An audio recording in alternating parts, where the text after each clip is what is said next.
โอเคค่ะใน EP 2นะคะกับการแกะ LOL คลิปนั้นมัน คลิปนั้นวุ่นวายมากคลิปนี้ก็จะแยกต่อไป เต็มตัว ซึ่งจะอัดอะไรทำอะไร ไม่รู้อะ เดี๋ยวพี่ส่งไปให้ทั้งสองคนเลย เปิดก่อนแม่ ไม่ล่ะยูเราจะอัดเสร็จเมื่อไหร่เรายูค่อย แป๊บนึงนะ มันมืดจังเลยอ่ะ โอเคอันนี้ผ่านไป23-24 วิแล้วนะต่อไปเราจะทำอะไรอ่ะ ต้องไปทางยูมากกว่าแล้วกันนะ เอ้ยเอาขัน โอเคโอ้ยคลิปนี้ก็จะวุ่นวายตามเหมือนกันค่ะวุ่นวายมากเพราะมันอยู่ในรถนะคะคำเตือนไม่ควรถ่ายคลิปในรถ ตุ๊ดยูริกระบี่ เจ้ากระบี่เจ้ากระบี่เจ้ากระบี่เจ้ากระบี่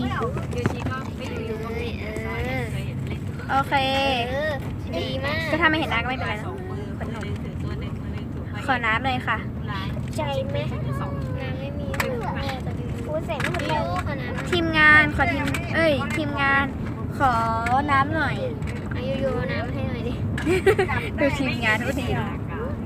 ยู พูดเลย ไปละอันใหม่ละ อันนี้คือน้ำอันเชี่ย ไปละอันใหม่ โอ้โหไปสักขนาดนี้ สูง ไม่เอาน้ำแล้วค่ะเสียใจด้วย มีของแบบใหม่ที่ยูริกินน้ำร้อนนะ เราจะใส่ชุดกันนะคะเขาเป็นพิเศษผมทองชุดแดงว้าว นี่นะคะน้ำจ้ะ ขอบคุณทีมงานที่ดีกว่ายูยู อ้าว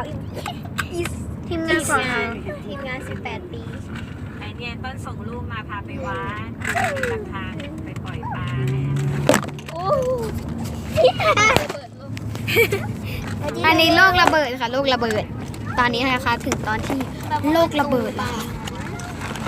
เอ็กแท็กออนซูโม่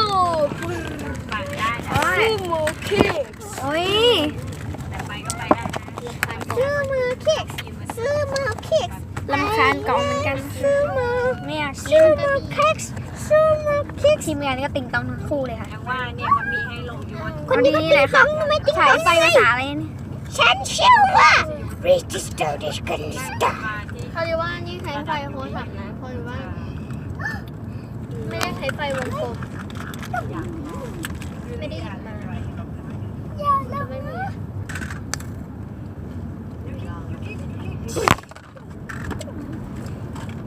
เราใส่ชุดมันยากมากค่ะทุกคน พูดกำลังว่า ไปถ้าไปแบบนี้ต้องไปแบบโดน ทีมงานที่ชอบเล่นกล่อง ทีมงานชอบเล่นกันมือเต็มไปด้วยกาวเช็ดแล้วค่ะคือตอนนี้นะคะ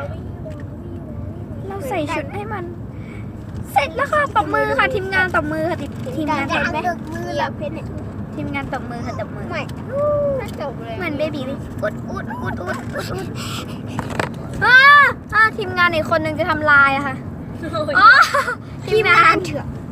ทีมงานเด็กค่ะ โอ้ยยังไงยูริไม่เจ็บ เจ็บดิ นี่เจ๊อะไรไปขี้เบาทำไมเพิ่งได้แค่3 นาทีเองอ่ะ โอ้ย ยังเด็ดตู ทำไมเนี่ย อันนี้จิ๊กจี้อันนี้เด็ดตูพายุเข้าค่ะตอนนี้ เฮ้ยพายุเข้า โอ้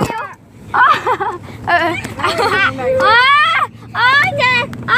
พายุเข้าโอ้ยเจอกันพาร์ท 3นะคะบ๊ายบาย